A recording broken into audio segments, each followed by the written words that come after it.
Hi, I'm Seth Margolis, an applications engineer here at Stratasys. I'll be discussing the use of fused deposition modeling, or FDM for short, with end-of-arm tools for robotics and automation. An end-of-arm tool can be thought of as the hand on the end of a robot. Essentially, the purpose is to repetitively pick up and move objects as part of a manufacturing process, quickly and efficiently, without fail. Traditionally, an end-of-arm tool is an assembly of several to dozens of individually sourced components. Often, a majority of these components are metal, which are heavy, need to be machined to size, and fastened or welded together. Costs can add up quickly between sourcing and shipping parts, machining and machinist time, plus assembly labor and any needed fixturing. Ultimately, they will all need to be fastened or welded together. This all takes time. Frequently, this can take weeks to months. If a third party is making the end-of-arm tool, more time is likely necessary. Another huge consideration with end-of-arm tools is the total payload. Any given robot will have a specified payload limit. The higher the payload limit, the more expensive the robot. Furthermore, the heavier payload limits attributed to a traditional end-of-arm tool will often mean slower cycle times and therefore less throughput. Printing with the FDM nylon 12 carbon fiber material is a great alternative for many of the traditionally heavier metal components in an end-of-arm tool. The chopped carbon fiber lends high stiffness to the printed parts, which helps prevent the tool from deflecting when in use. There is also an inherent weight reduction when converting a tool from aluminum or steel to polymer, while maintaining a high strength-to-weight ratio. Additionally, the additive process allows us to create honeycomb infills with rigid walls, further reducing weight. This allows an engineer to print solid where necessary for additional strength, but reduce material where it is not needed. It's common to see weight reductions of 30 to 50% when comparing an FDM nylon 12 CF tool to a traditional metal tool. A traditional tool can take weeks to months to acquire and use. An FDM tool can print in hours to days, depending on size. And once the file is sent to the printer and is started, the printing operation is almost entirely hands-off.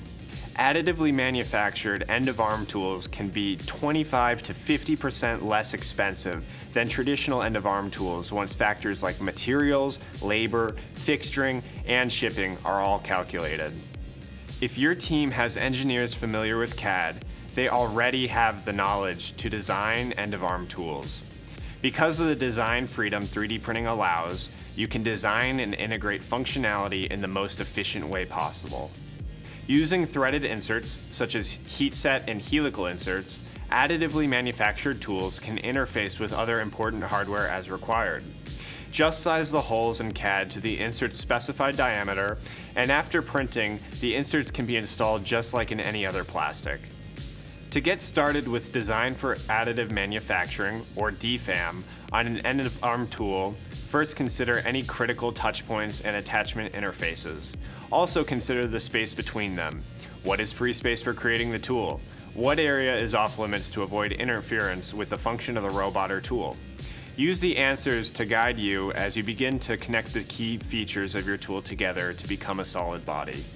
One way you might do this is by starting with the original CAD of the traditional end-of-arm tool and drawing your new DFAM tool right over it.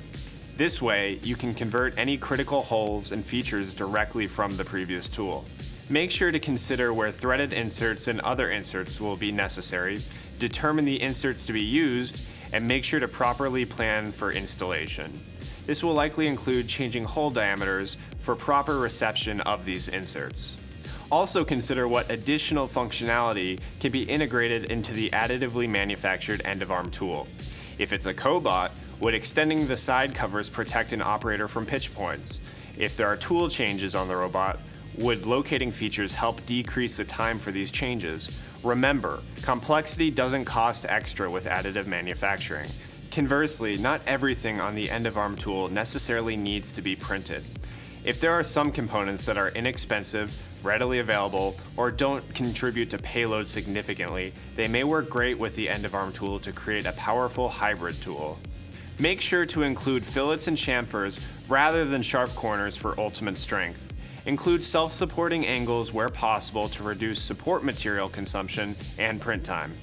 FDM Nylon 12 CF is a great material choice due to its strength to weight ratio, stiffness, and compatibility with Stratasys soluble support. To ensure parts are handled without damaging them, consider printing complex touch points in a non-marring material, such as FDM Nylon 12 unfilled. With FDM, we can project complex surfaces onto these touch points to help with a steady grasp. While Stratasys has multiple 3D printers with large build volumes, if your tool exceeds these dimensions, it is common to section parts into multiple smaller components and combine them through several means. I would recommend designing in joints that will help with locating the sections as well as provide mechanical strength. Depending on requirements, epoxies, fastening hardware, or both can be used to ensure a strong connection. Depending on the size of your end-of-arm tool, a build will print as fast as overnight to a couple of days in most cases. Keep in mind, the sparse infill we can apply with FDM not only reduces weight, but also reduces total print time. Factor in any post-processing steps like support removal and hardware installation, and your end-of-arm tool is ready significantly faster than traditional methods would allow for.